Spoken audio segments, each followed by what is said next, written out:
لا حول ولا قوة إلا بالله العلي العظيم. أعوذ بالله من الشيطان الرجيم. بسم الله الرحمن الرحيم. رب اشرح لي صدري ويسر لي أمري واحلل عقدة من لساني يفقهوا قولي.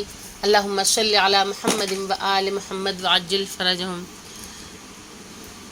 معزز خواہران سلام علیکم. آج کا ہمارا موضوع درس قرآن کریم ہے، درس نمبر 26. آج ہم سورہ والعادیات کے بارے میں پڑھیں گے، اس کے مضامین کے بارے میں پڑھیں گے، اس کا ترجمہ و تفسیر دیکھیں گے اور اس کی فضیلت کے بارے میں بھی گفتگو کریں گے. اور اس سے پہلے کہ درس کا آغاز ہو، آپ سب کو یہ بتا دینا ضروری ہے کہ درس کو جو PDF آپ سب کے پاس بھیجا جاتا ہے اس کو بہت غور سے پڑھا کریں اور اس کا آڈیو بنا کے ہمیں ضرور بھیجا کریں. اور جو بھی سوالات آپ لوگوں سے پوچھے جائیں ان کے جوابات لکھ کے آپ لوگ بھیجا کریے. اور یوٹیوب پہ جب درس اپلوڈ ہوتا ہے، جب درس اپلوڈ ہو جائے تو اس کے بعد اس پہ لائیو چیٹ اور کمنٹ بھی کریے. تو درس کا آغاز کرتے ہیں سورہ والعادیات سے. اعوذ باللہ من الشیطان الرجیم. بسم اللہ الرحمن الرحیم. والعادیات ضبحا فالموریات قدحا فالمغیرات صبحا فأثرن به نقعا فوسطن به جمعا إن الإنسان لربه لكنود وإنه على ذلك لشهيد وإنه لحب الخير لشديد أفلا يعلم إذا بعثر ما في القبور وحصل ما في الصدور ان ربهم بهم يومئذ لخبير. سورہ والعادیات قرآن کریم میں 100 نمبر پہ ہے. یہ مکی سورہ ہے، اس میں 11 آیتیں ہیں اور یہ 30ویں پارے کا جز ہے.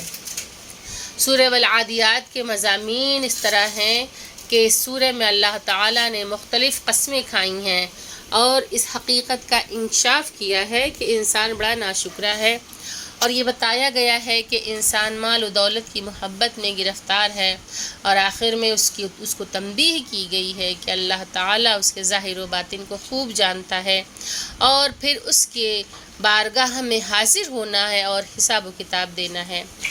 فضیلت سورہ والعادیات کہ رسول خدا نے اس کی فضیلت کے بارے میں ارشاد فرمایا کہ جو کوئی سورہ عادیات کی تلاوت کرتا ہے گویا اس نے پورے قرآن کی تلاوت کی ہو، اور جو اس سورہ کی تلاوت میں پابندی کرتا ہے تو اس پر قرض ہو تو اللہ تعالیٰ اس کے قرض کو ادا کرنے کے اسباب پیدا کرتا ہے اور اسے حاجیوں کے میدان مزدلفہ میں جمع ہونے والے اور رات گزارنے والوں کی تعداد کے 10 برابر اجر دیتا ہے.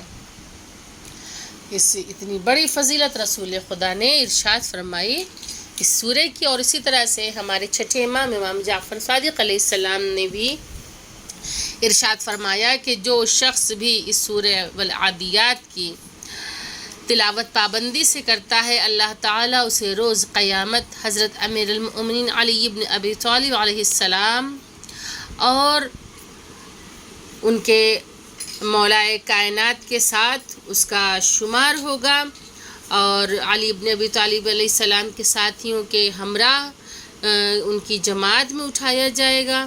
جو اس کی تلاوت کسی خوف زدہ انسان پہ پڑھے تو اس سے خوف دور ہوگا، اور اگر بھوکے کے لیے پڑھے تو وہ شکم سیر ہوگا. اور جو مقروض یعنی کہ جس پہ قرض ہے اسے پابندی سے پڑھے گا تو اللہ تعالیٰ اس کے قرضے کو ادا کر دے گا. اور شان نزول والعادیات سورہ کے بارے میں ہے کہ حدیث میں آیا ہے کہ یہ سورہ جنگ ذات السلاسل کے بعد نازل ہوا ہے کہ ہجرت کے 8ویں سال جب رسول اللہ کو خبر ملی کہ 12,000 سوار کا لشکر سرزمین یابس میں جمع ہے، اور انہوں نے ایک دوسرے سے عہد کیا ہے کہ جب تک رسول اللہ و علی کو قتل نہ کر لیں اور مسلمانوں کی جماعت کو منتشر نہ کر دیں آرام سے نہیں بیٹھیں گے. تب رسول اللہ نے 4,000 کا لشکر پہلے حضرت ابو بکر کے ہمراہ روانہ کیا. جب وہ ناکام ہو کر واپس آئے تو آپ نے عمر کو 4000 کا لشکر دے کر روانہ کیا، وہ بھی ناکام پلٹے تو آپ نے امیر المؤمنین علیہ السلام کو وہی لشکر دے کر روانہ کیا کہ کب یہ سورہ کی جیسا بتایا گیا کہ جنگ ذات السلاسل کے بعد نازل ہوا، تو یہ جنگ کہ جس میں پہلے ابو بکر کو بھیجا گیا، پھر وہ ناکام ہوئے، پھر یہ عمر کو بھیجا گیا، پھر وہ بھی ناکام ہوئے، پھر اس کے بعد مولائے کائنات کو بھیجا گیا، تو مولائے کائنات اس جنگ کے فاتح، اللہ نے انہیں فاتح قرار دیا اس جنگ میں، اور امیر المؤمنین علیہ السلام کو بھی وہی لشکر دے کر روانہ کیا۔ تو مولا علی نے پہلے انہیں دعوت اسلام دی، جب انہوں نے اسے قبول نہیں کیا اور اپنے ناکام عزائم پر ڈٹے رہے تو پھر چاروں طرف سے گھیر کر حملہ کیا گیا۔ اس میں دشمن کی کثیر تعداد ماری گئی اور اسیر بھی ہوئے، اور ان سے کافی سارا مال غنیمت بھی مسلمانوں کے ہاتھ آیا۔ جس رات یہ سورہ نازل ہوا اس کی صبح کو رسول اللہ صلی اللہ علیہ وآلہ وسلم نے نماز صبح میں سورہ حمد کے بعد اس سورہ کی تلاوت کی، تو اصحاب نے حضرت سے سوال کیا کہ ہم نے ابھی تک اس سورہ کو نہیں سنا تھا، تو حضرت نے فرمایا کہ ہاں، رات کو علی کی اپنے دشمنوں پر کامیابی کی خوشخبری کے ہمراہ اللہ تعالیٰ کی جانب سے حضرت جبریل یہ سورہ لے کر نازل ہوئے ہیں، کہ ایک طرف مولا کائنات کی خوشخبری اور اس کے ساتھ ساتھ اس سورہ کو رسول پہ نازل کیا گیا۔ تو پروردگار عالم نے رسول خدا کو یہ خوشخبری دے دی کہ مولا کائنات فاتح ہو کر پلٹیں گے اور مولا کائنات کو کامیابی حاصل ہو گئی، اور اس کے ساتھ ساتھ یہ سورہ بھی رسول کو عطا فرمائی۔ ترجمہ سورہ والعادیات میں ہے، بسم اللہ الرحمن الرحیم، شروع اللہ کے نام سے جو بڑا مہربان اور زیادہ رحم کرنے والا ہے۔ والعادیات ضبحا، فراٹے بھرتے ہوئے تیز رفتار گھوڑوں کی قسم، کہ ذکر بھی اگر ہو رہا ہے اس سورہ کا تو اسی طریقے سے کہ جس طرح سے جنگ کے مناظر ہوتے ہیں، کہ پروردگار عالم قسم کھا رہا ہے کس کی؟ فراٹے بھرتے ہوئے تیز رفتار گھوڑوں کی۔ فالموریات قدحا، جو ٹاپ مار کر چنگاریاں نکالتے ہیں، کہ تیزی سے گھوڑے دوڑاتے ہوئے فراٹے بھرتے ہوئے میدان جنگ میں ڈٹنا، کہ ان کی رفتار اتنی تیز تھی کہ ان کی جب ٹاپ زمین پہ پڑتی تھی تو چنگاری نکل آتی تھی۔ فالمغیرات صبحا، پھر صبح دم حملہ کرنے والے ہیں۔ فأثرن به نقعا، پھر غبار جنگ اڑانے والے ہیں۔ فوسطن به جمعا، دشمن کی جماعت میں در آنے والے ہیں، کہ یہ انہی لوگوں کا ذکر ہے کہ جو بلا خوف و خطر دشمن کی جماعت میں چلے جائیں۔ یہ مولا کائنات کی شان نزول کے بارے میں ہے۔ ان الانسان لربہ لکنود، بے شک انسان اپنے پروردگار کے لیے بڑا ناشکرا ہے۔ وَإِنَّهُ عَلَى ذَلِكَ لَشَهِيدٌ، اور وہ خود بھی اس بات کا گواہ ہے۔ وَإِنَّهُ لِحُبِّ الْخَيْرِ لَشَدِيدٌ، اور وہ مال کی محبت میں بہت سخت ہے۔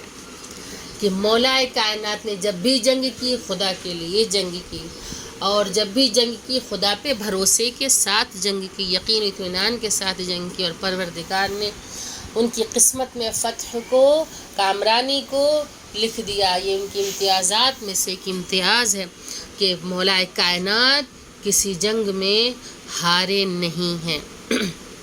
تو ان لوگوں جہاں ایک طرف ان کی پروردگار عالم نے ستائش کی ہے، تعریف کی ہے کہ یہ لوگ بلا خوف و خطر جنگ میں کود پڑتے ہیں، بلا خوف و خطر دشمن کے سامنے ڈٹ کے کھڑے ہو جاتے ہیں پروردگار کے لیے، تو جہاں اللہ ان کی مدح کر رہا ہے، تعریف کر رہا ہے، وہیں دوسری طرف ان لوگوں کے بارے میں بھی ہے کہ جنہیں خدا پہ اعتماد نہیں ہے، اور جو خوف زدہ رہتے ہیں اور اسی خوف کے عالم میں واپس پلٹ آتے ہیں، کیونکہ اگر خدا پہ اعتماد ہوتا تو پروردگار عالم کامیابی عطا فرماتا، لیکن یہاں خوف خدا، یقین و اطمینان اور بھروسے پروردگار عالم پہ بھروسہ نہیں تھا، بلکہ اپنی جان کی بھی فکر تھی اور مال غنیمت کی بھی فکر ہوتی تھی۔ تو ایسے لوگوں کی مذمت بھی کی گئی ہے کہ جو مال و دولت جمع کرنے میں لگے ہوئے ہیں، حب دنیا میں بالکل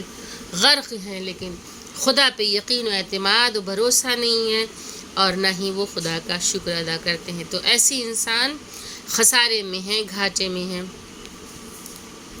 افلا یعلم اذا بعثر ما فی القبور، کہ کیا اسے نہیں معلوم کہ جب مردوں کو قبروں سے نکالا جائے گا، وحصل ما فی الصدور، اور دل کے رازوں کو ظاہر کر دیا جائے گا، ان ربہم بہم یومئذ لخبیر، تو ان کا پروردگار اس دن کے حالات سے خوب باخبر ہے۔